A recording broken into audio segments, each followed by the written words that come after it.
Captain Jake Morrison stood at the large window of the Earth Defense Station, watching Mars slowly rotate below him.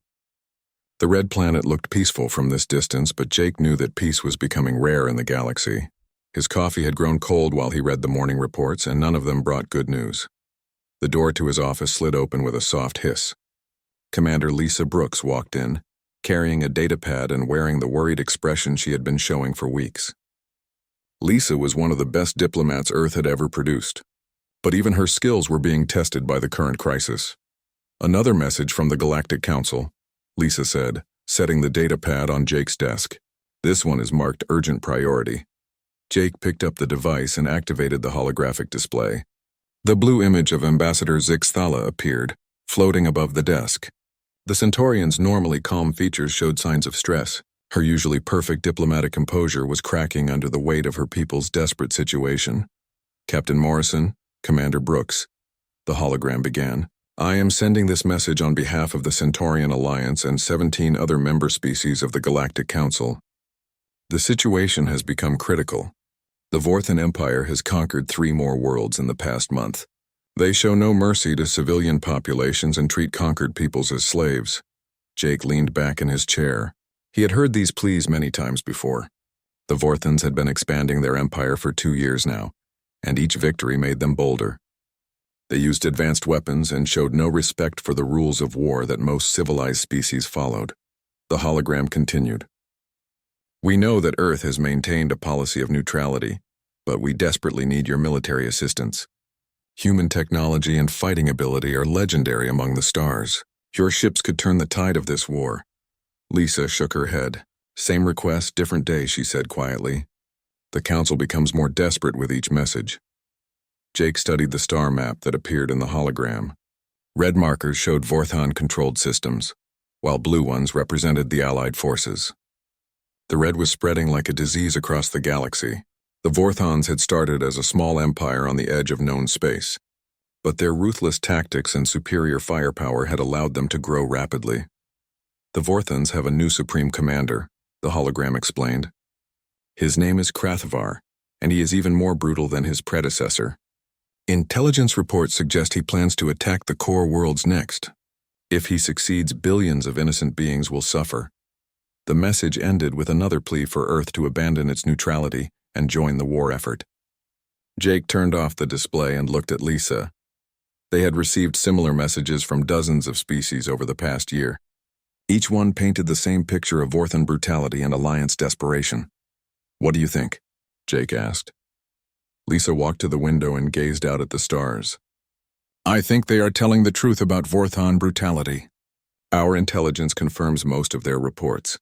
The Vorthans do use slave labor on conquered worlds. They do execute resistance leaders publicly. They do steal resources without regard for local populations. But Earth's position is clear. President Martinez has stated it many times. We will not be drawn into another galactic war." Lisa turned back to face Jake. "We learned from our own history. Humans fought wars for thousands of years before we finally learned to live in peace. We will not go back to those dark days." Jake nodded. He understood the reasoning behind Earth's neutrality policy. Humanity had nearly destroyed itself in the wars of the 21st and 22nd centuries. Only after facing near extinction had humans finally learned to resolve conflicts without violence. Earth had been at peace for over a century, and its leaders were determined to keep it that way. The communication system chimed, indicating another incoming message. This one came directly from Earth. President Kevin Martinez appeared on the main screen, his weathered face showing the stress of leadership during difficult times. "Captain Morrison." "Commander Brooks," the president began, "I am sure you have received the latest plea from the Galactic Council. I want to make Earth's position clear once again. We sympathize with the suffering of the conquered peoples, but we will not send human soldiers to fight in this war." The president paused, choosing his words carefully. "We will continue to provide humanitarian aid to refugees. We will continue to offer medical supplies and food to the Alliance, but we will not provide weapons or military assistance. Earth has learned that violence only leads to more violence." Jake respected President Martinez. The man had led Earth through several crises with wisdom and patience. But Jake sometimes wondered if the president truly understood the scope of the Vorthan threat. The aliens were not interested in negotiation or compromise. They wanted total conquest. After the message ended, Lisa pulled up another report on her datapad. "The refugee situation is getting worse," she said. "We have over 2 million displaced beings in Earth's refugee camps. Most of them have lost everything to Vorthon attacks." Jake knew the statistics by heart. Earth had opened its doors to refugees from the very beginning of the conflict. Humans might not fight in the war, but they would help those who suffered because of it. Refugee camps on Luna Base and Europa were filled with families who had fled Vorthon brutality. Dr. Amanda Foster sent an update from Luna Base. Lisa continued. "She says the medical facilities are overcrowded. Many of the refugees have injuries from Vorthon weapons. Some have been exposed to toxic chemicals that the Vorthons use to strip mine planets." Jake frowned. Dr. Foster was one of Earth's best medical researchers. If she said the situation was bad, then it was probably worse than the reports indicated. Luna Base had been converted into a massive medical facility to treat refugee populations from across the galaxy. The door chimed again, and Jake's aide entered. "Sir, we are receiving reports of another Vorthon attack. They have hit the research station at Kepler 7. Early reports suggest no survivors." Lisa closed her eyes in pain. Kepler 7 had been a joint research facility where scientists from 12 different species worked together on peaceful projects. The station had no military value whatsoever. The Vorthons had destroyed it simply because they could. "Any word on casualties?" Jake asked. "Approximately 4,000 researchers and support staff," the aide replied. "The Vorthons broadcast a message after the attack. They said any facility that aids Alliance forces will be considered a legitimate military target." Jake felt anger rising in his chest. The Vorthons were expanding their definition of military targets to include anyone who helped their enemies, even civilians providing humanitarian aid. It was a strategy designed to spread terror and break the will of the Alliance. "Get me a connection to Earth Command," Jake ordered. "I need to speak with Admiral Rodriguez immediately." As his aide worked to establish the connection, Jake thought about the impossible position Earth found itself in. Humanity wanted to stay out of the war, but the war was making that choice increasingly difficult. The Vorthons were not content to simply conquer military targets. They wanted to break the spirit of every species that opposed them. The holographic display activated, showing Admiral Carlos Rodriguez in his office on Earth. The Admiral was a veteran of the old human conflicts, one of the few people alive who remembered what war was really like. "Admiral," Jake began, "I assume you have seen the reports from Kepler 7. "I have," Rodriguez replied grimly. "The President has called an emergency session of the Global Defense Council. The attack on civilian researchers has caused quite a stir." "What is the mood in the Council?" "Mixed. Some members want to maintain strict neutrality. Others think we need to reconsider our position." The Admiral paused. "There are rumors that the Vorthons are planning something big. Our intelligence sources suggest they may be preparing to strike at targets closer to home." Jake felt a chill run down his spine. "How close to home?" "Unknown. But Krathvar has been making statements about teaching lessons to species that refuse to acknowledge Vorthon superiority. Earth's neutrality seems to anger him personally." The conversation continued for several more minutes, but Jake's mind was already racing ahead. If the Vorthons were foolish enough to threaten Earth directly, they would discover that human neutrality was not the same thing as human weakness. Earth had remained peaceful by choice, not because it lacked the ability to defend itself. After the call ended, Lisa looked at Jake with concern. "You are thinking about contingency plans, are not you?" Jake nodded slowly. "The President wants peace, and I respect that. But if the Vorthons mistake our restraint for weakness, they may force us to show them how wrong they are." 3 months had passed since the last desperate plea from the Galactic Council. Dr. Amanda Foster stood in her laboratory on Luna Base, carefully adjusting the settings on a medical scanner that could detect Vorthon poison in alien bloodstreams. The machine was one of dozens of innovations her team had developed to help war refugees recover from their injuries. Amanda wiped the sweat from her forehead and looked around the busy medical facility. Luna Base had grown far beyond its original design. What started as a small research station now housed over 800 civilian researchers and nearly 3,000 refugee patients. The corridors buzzed with activity as doctors and nurses from dozens of species worked together to heal the wounded. Dr. Foster, called Jenny Walsh, one of Amanda's assistants. "The new group of refugees from Talanis Prime has arrived. Many of them have severe burns from Vorthan energy weapons." Amanda nodded and grabbed her medical kit. The refugees from Talanis Prime had been lucky to escape at all. The Vorthans had bombarded their cities with plasma fire before landing ground troops. Most of the planet's population had been killed or enslaved, but a few thousand had managed to flee in damaged ships. In the medical bay, Amanda found herself looking at scenes that would haunt her dreams. Alien children with bandaged limbs sat quietly while human nurses checked their wounds. Adults stared at the walls with empty eyes, their minds struggling to process the horrors they had witnessed.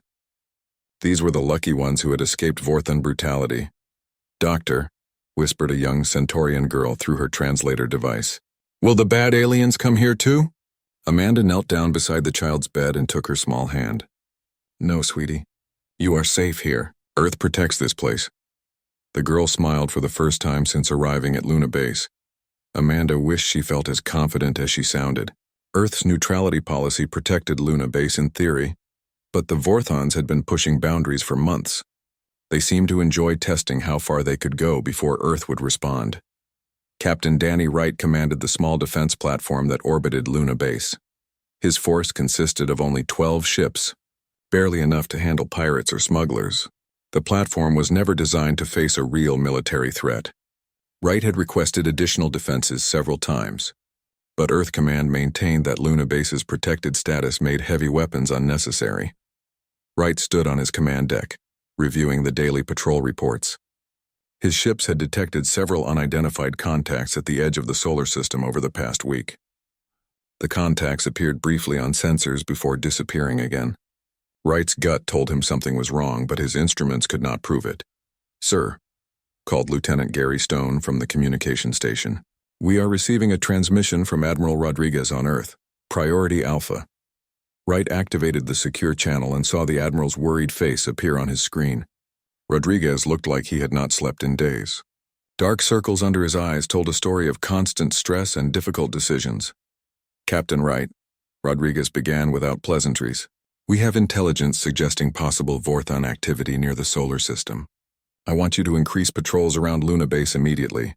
"Understood, Admiral. Should I request additional ships from Mars Command?" "Negative. We cannot spare any vessels from the main defense fleet. You will have to make do with what you have." Rodriguez paused. "Wright, I need you to understand something. If the Vorthons are planning something, Luna Base cannot be evacuated quickly enough. You have over 3,000 civilians there, including hundreds of children." Wright felt ice form in his stomach. The Admiral was telling him that his small force might be all that stood between the refugees and Vorthon brutality. 12 ships against whatever the Vorthons might send seemed like impossible odds. The transmission ended, and Wright immediately ordered his ships to spread out in a wider patrol pattern. He knew it would not be enough if the Vorthons came in force, but he had to try. The faces of the refugee children flashed through his mind. Those kids had already suffered too much. On the Vorthon flagship Destroyer of Worlds, Supreme Commander Krathvar studied the holographic display showing Luna Base. His intelligence officers had provided detailed information about the medical facility and its civilian population. The base represented everything Krathvar hated about the galaxy's weak species. "Supreme Commander," said his tactical officer, "the human defense force consists of only 12 light cruisers. Our strike fleet could destroy them in minutes." Krathvar smiled coldly. The humans had made a fatal error by placing their precious medical facility so far from Earth's main defenses. Luna Base was isolated and vulnerable, perfect for the lesson he planned to teach the galaxy about the price of defying Vorthon supremacy. "Prepare the attack," Krathvar ordered. "I want total destruction. No survivors. Let the galaxy see what happens to those who aid our enemies." The Vorthon strike fleet consisted of 30 heavy warships equipped with the latest plasma cannons and shield penetrators. Each ship carried enough firepower to level a city. Against Wright's 12 light cruisers, the outcome was predetermined. Back on Luna Base, Dr. Foster was working late in her laboratory when the alarm started blaring. Emergency lights bathed the corridors in red as automated systems announced an incoming attack. Foster dropped her research notes and ran toward the medical bay where her patients waited in terror. Captain Wright received the sensor readings with growing horror. 30 Vorthon warships had appeared at the edge of Luna's orbit, moving in perfect attack formation. His 12 ships moved to intercept, but Wright knew they could not win this fight. He could only hope to buy time for an evacuation that would never come. "All ships, this is Wright," he broadcast to his fleet. "Engage the enemy. Protect the base as long as possible." The first exchange of fire lasted less than 3 minutes. Fourth-hand plasma cannons tore through human shields like paper. Wright watched helplessly as 6 of his ships exploded in brilliant flashes of light. The remaining vessels continued firing even as enemy weapons carved them apart. Wright's own ship shuddered under direct hits. Smoke filled the bridge as systems overloaded and crew members screamed warnings about hull breaches. With his last functioning communications array, Wright managed to send an emergency transmission toward Earth. "This is Luna Base Defense Command," Wright gasped into his microphone. "We are under attack by Vorthon forces. 30 heavy warships. Base is defenseless. Request immediate assistance." The transmission cut to static as Wright's ship exploded. All 12 human vessels were destroyed within 5 minutes of the attack beginning. Luna Base lay completely defenseless before the advancing Vorthon fleet. On Luna Base, Dr. Foster gathered as many children as she could find in the main medical bay. Alien and human children huddled together while the adults tried to shield them from what was coming. Foster held the young Centaurian girl who had asked about safety just hours earlier. "Doctor," the girl whispered, "you said we were safe here." Foster felt tears streaming down her face. "I am sorry, sweetie. I was wrong." The Vorthon bombardment began without warning. Plasma beams struck the medical facilities first, vaporizing equipment that had saved thousands of lives. Research laboratories exploded in chains of fire as years of humanitarian work was destroyed in seconds. Foster and the children were in the main medical bay when the ceiling collapsed. The last thing she saw was the terrified face of the Centaurian girl before darkness claimed them both. 847 civilian researchers died in the attack. 340 refugee children, survivors of previous Vorthon atrocities, were killed while under Earth's protection.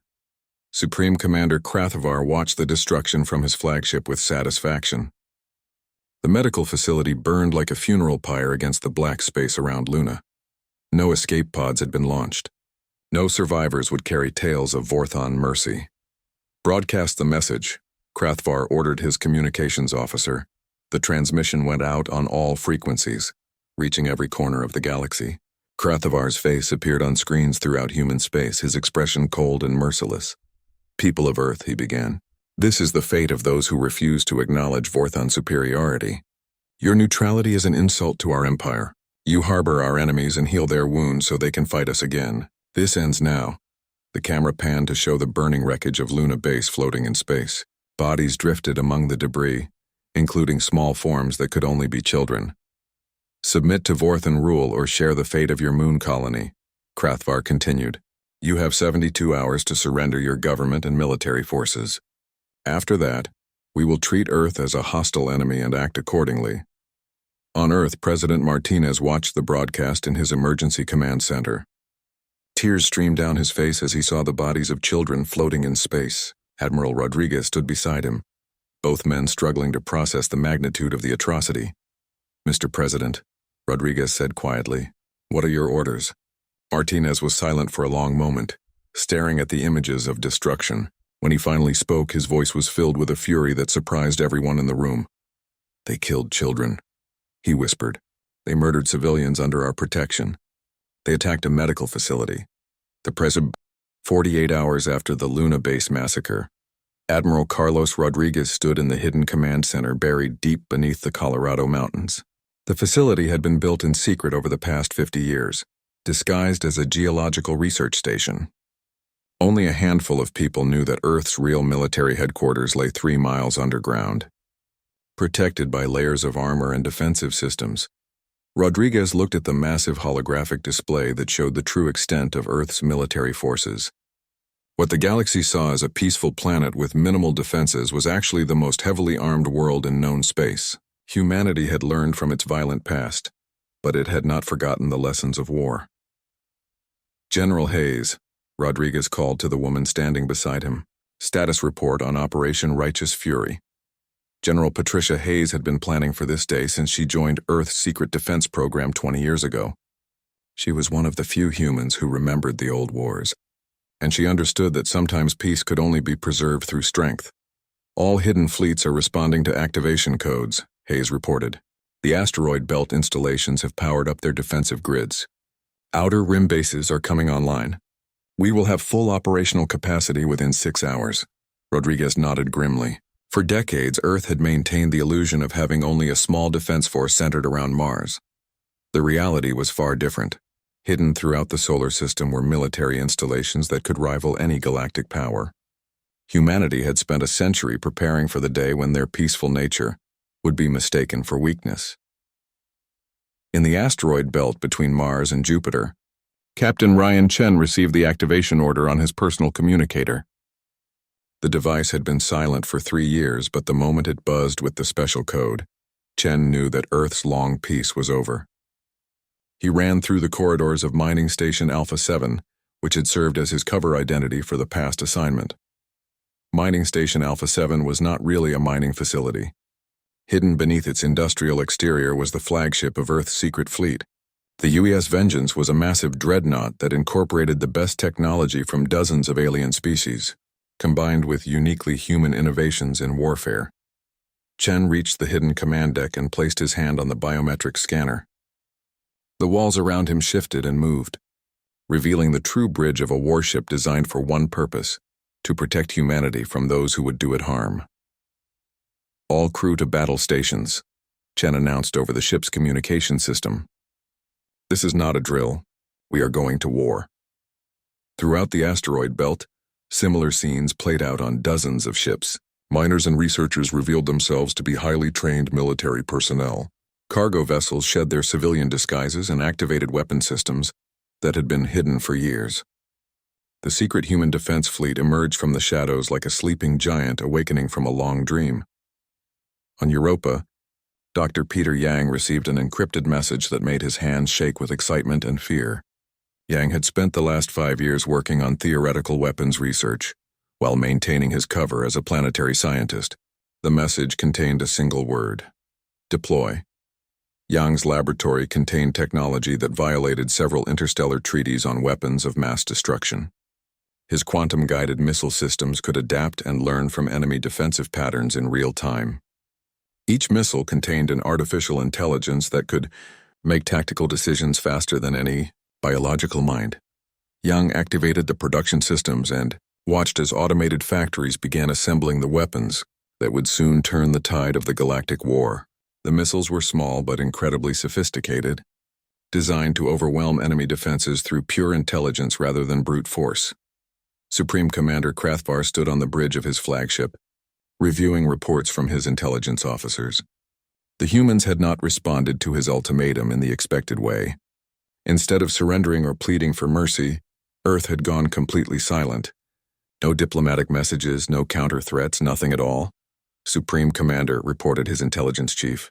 Our long-range sensors are detecting unusual activity in the human solar system. Multiple energy signatures appearing in locations where our maps show empty space. Krathvar frowned.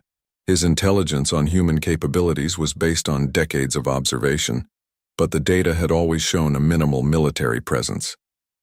A few defense platforms around major planets and some patrol ships for anti-piracy operations.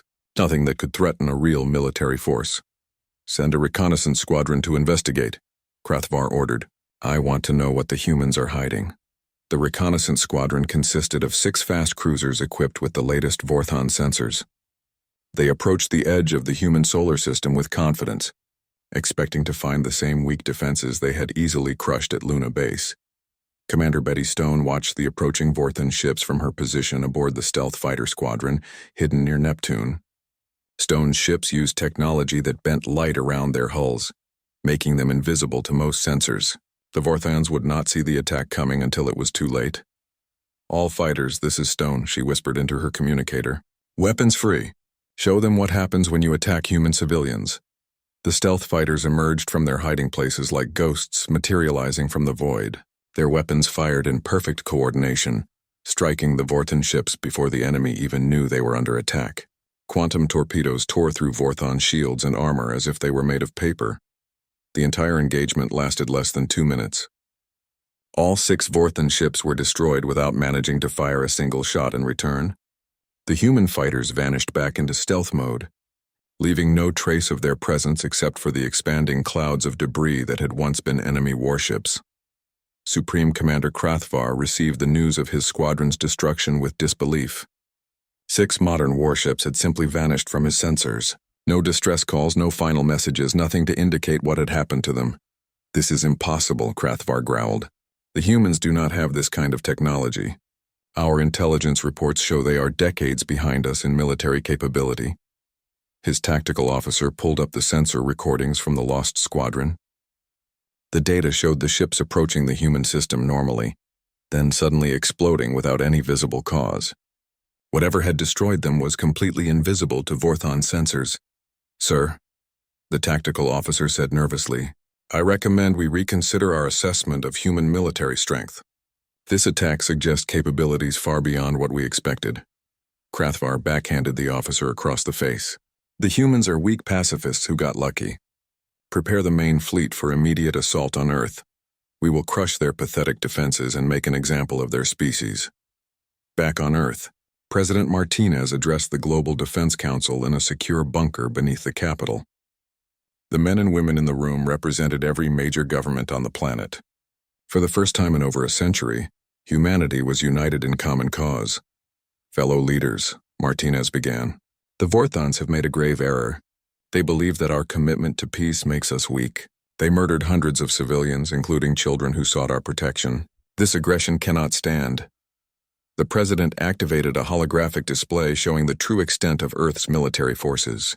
Gasps filled the room as the assembled leaders saw warships they never knew existed, weapons that violated their understanding of human technology, and defensive installations that could withstand planetary bombardment. "For 50 years, we have prepared for this day," Martinez continued. "We hoped it would never come, but we were not naive enough to believe it never could. The Human Defense Force represents the combined scientific and military knowledge of our entire species." Admiral Rodriguez stepped forward to explain the operational plan. "Operation Righteous Fury will proceed in 3 phases. Phase 1 involves eliminating Vorthon forward bases and supply lines. Phase 2 will target their main fleet and command structure. Phase 3 will be the complete dismantling of their empire." The scale of the operation was staggering. Earth's hidden fleets would strike simultaneously at dozens of targets across the galaxy. The Vorthons would face an enemy they had never imagined possible, a peaceful species that had spent decades preparing for war. Captain Chen guided the UES Vengeance out of its asteroid hiding place, flanked by 30 other warships that had been disguised as mining equipment. The ship's crew consisted entirely of volunteers who had lost friends or family in previous Vorthon attacks on civilian targets. Their motivation went beyond military duty into the realm of personal vendetta. "Navigation, set course for the Vorthon supply depot at Kepler Station," Chen ordered. "Weapons, prepare quantum bombardment arrays. We are going to send a message that the galaxy will never forget." The ship's artificial intelligence, programmed with tactical data from every major conflict in galactic history, calculated firing solutions that would maximize both damage and psychological impact. The Vorthons would learn that attacking human civilians came with consequences they could never have imagined. Dr. Yang's missiles launched from hidden silos across the solar system.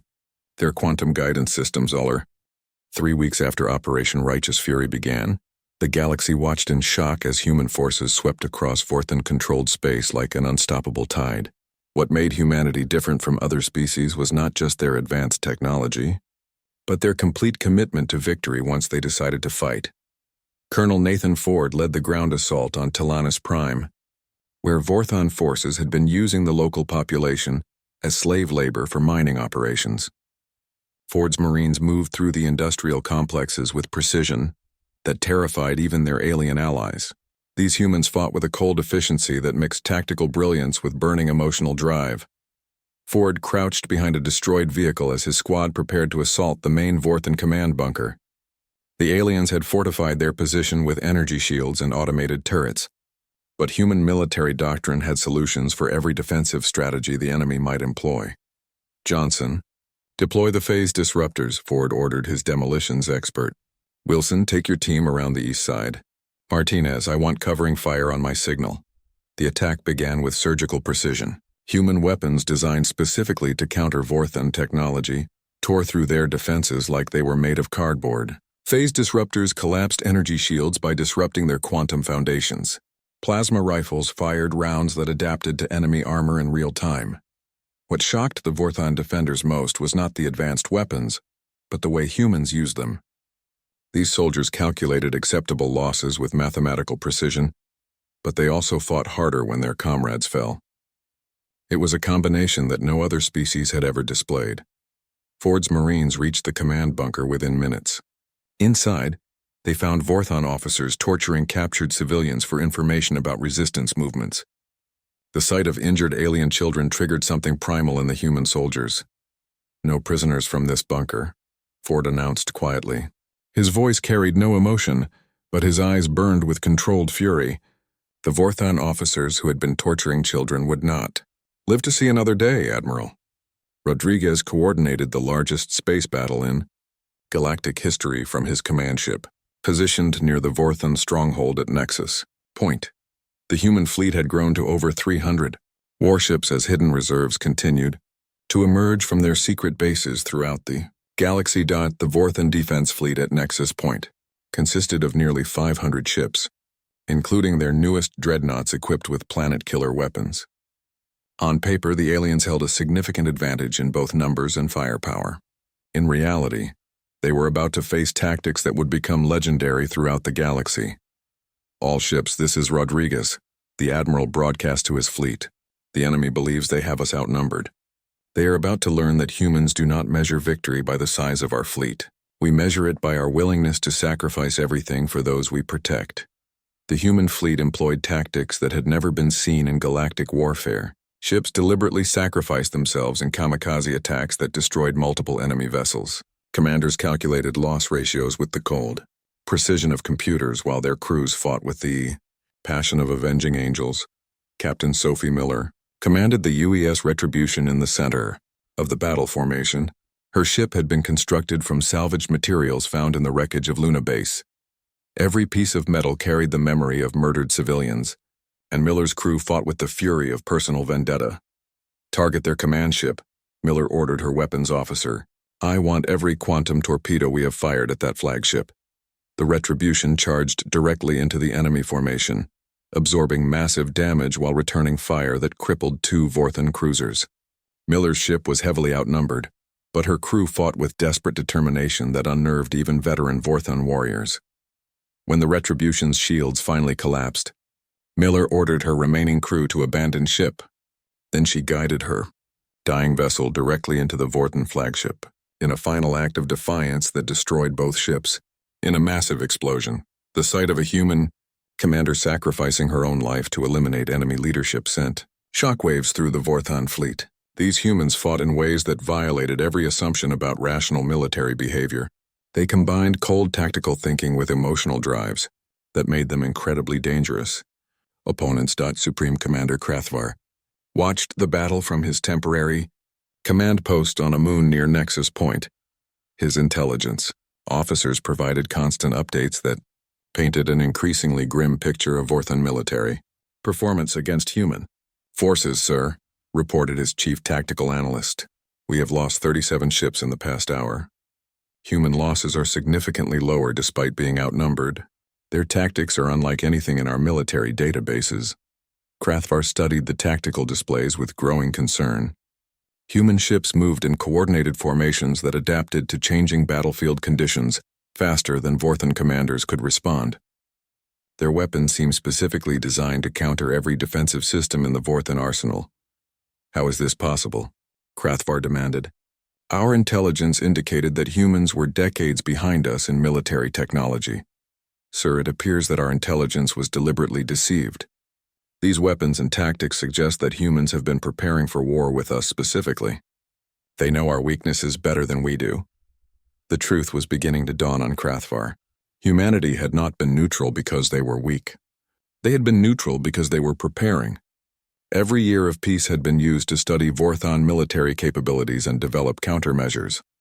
On the liberated world of Centauri 7, Ambassador Zixathala watched human Marines distribute medical supplies to refugees in the ruins of what had been a Vorthon slave camp.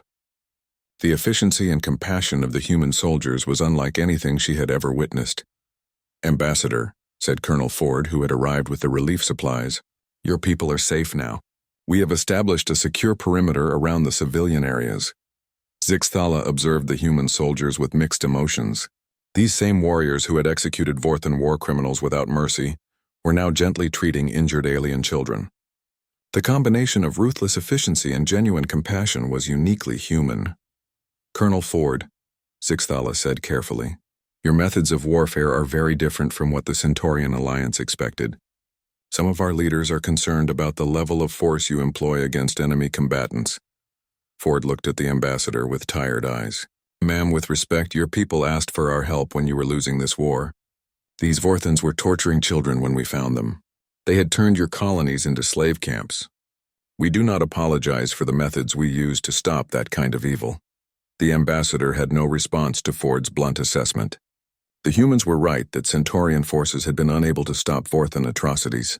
Only human intervention had saved millions of lives across dozens of worlds. President Martinez received daily briefings on the war's progress from his secure command bunker. The report showed that human forces were advancing on all fronts, but the cost in both human and alien lives was enormous. This was exactly why Earth had tried to avoid war in the first place. "Mr. President," Admiral Rodriguez reported during the morning briefing, "Vorthan resistance is collapsing faster than our projections indicated. Their Supreme Commander has attempted to open negotiations 3 times in the past week." Martinez leaned back in his chair. "What are his terms?" "Complete surrender is not on the table. He wants a ceasefire that would allow Vorthan forces to withdraw to their original territory. In exchange, he offers to release all civilian prisoners and pay reparations for war damages." The president was silent for several minutes, considering the offer. A ceasefire would save lives on both sides and end the suffering of countless civilian populations. But it would also allow the Vorthan Empire to survive and potentially threaten the galaxy again in the future. "What is your military assessment, Admiral?" Rodriguez pulled up tactical displays showing the current strategic situation. "Sir, we can end this war completely within 6 months. Total victory is achievable, but it will cost us significantly more casualties than accepting a ceasefire." Martinez thought about the faces of the children who had died at Luna Base.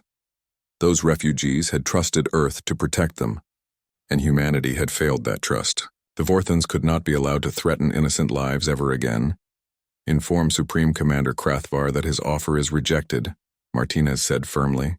"There will be no ceasefire until every Vorthan military installation is destroyed, and all war criminals face justice. They chose to escalate this conflict by attacking civilians. Now they will face the consequences of that decision."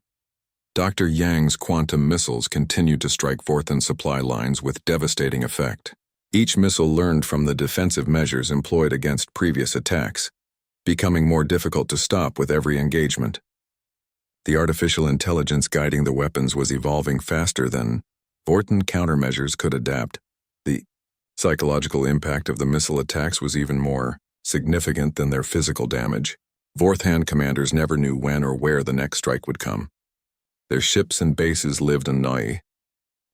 8 months after the Luna Base massacre, Captain Jake Morrison stood on the bridge of the UES Justice as it approached the Vorthan homeworld. The planet below him was surrounded by the wreckage of what had once been the most powerful fleet in the galaxy. Broken warships drifted in orbit like metal tombstones marking the end of an empire. Morrison had requested to lead the final assault personally. The images of Dr. Foster and the refugee children killed at Luna Base still haunted his dreams.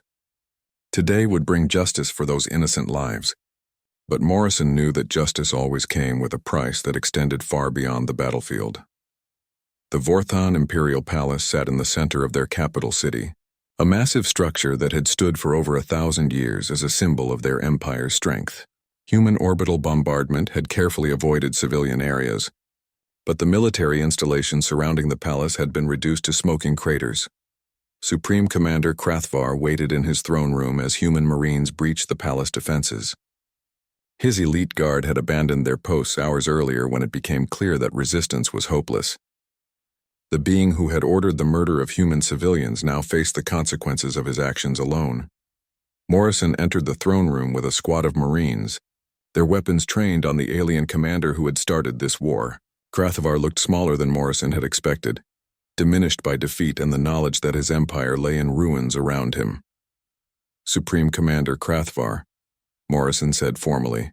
By order of the Human Defense Command and the Galactic Council, you are under arrest for crimes against civilian populations and violations of interstellar law. Krathvar laughed bitterly. You humans speak of law while your fleets burn our worlds. You claim to fight for justice, while your weapons kill millions of my people. Morrison stepped closer to the defeated commander. Your people chose to attack a medical facility. You murdered children who were under our protection. You started a war that you could not finish. The alien leader was taken into custody and transported to a secure holding facility where he would await trial for war crimes. Morrison felt no satisfaction in the capture. Victory in war never felt like the stories made it seem. It was just the end of killing, not the beginning of peace. President Martinez addressed the Galactic Council from Earth for the first time since declaring war. The assembled representatives of dozens of species listened as the human leader outlined the terms for galactic peace in the post-war era. The Vorthan Empire has been dismantled, Martinez began. Their military installations have been destroyed, their warships captured or eliminated, and their leadership will face trial for their crimes. But ending this war is only the beginning of our responsibility to the galaxy. The president activated a holographic display showing human fleet positions throughout known space.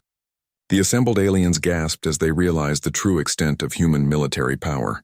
Earth now commanded the strongest navy in galactic history, with advanced weapons that could destroy entire star systems. Earth has no desire for conquest or empire, Martinez continued. We fought because innocent lives were threatened, including children under our protection. But this war has taught us that neutrality is not always possible when evil flourishes unchecked.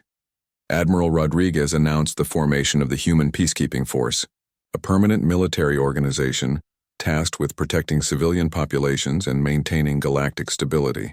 Unlike the secret fleets that had won the war, this force would operate openly throughout the galaxy. We will never again allow what happened at Luna Base, Rodriguez declared. Any attack on civilian populations, any use of slave labor, any attempt to repeat Vorthan-style atrocities will be met with immediate human response. The message was clear to every species in the galaxy. Humanity had revealed itself as the dominant military power, and they intended to use that power to maintain peace. The neutral observers who had once dismissed Earth as weak now understood that human restraint had been a choice, not a necessity. General Hayes oversaw the gradual reduction of human war production, but not its complete elimination. Earth's leaders had learned that maintaining peace required the ability to enforce it. Secret installations throughout the solar system remained operational, ready to deploy if humanity's protection was ever needed again. Dr. Yang returned to his research on Europa, focusing on medical applications and defensive technologies.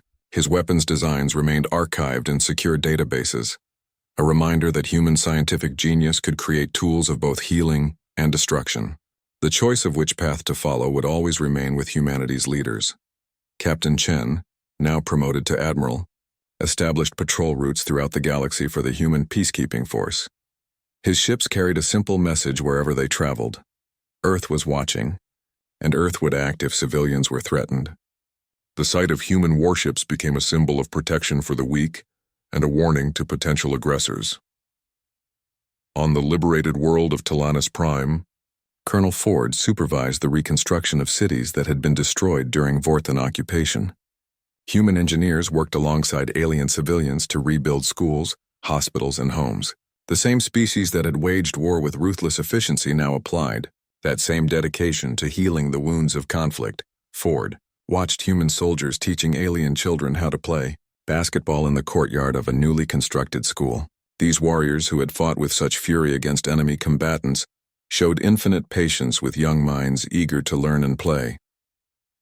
Colonel, said Mayor Velthar of the rebuilt city of New Centaura, how do your people balance such capacity for violence with such genuine compassion?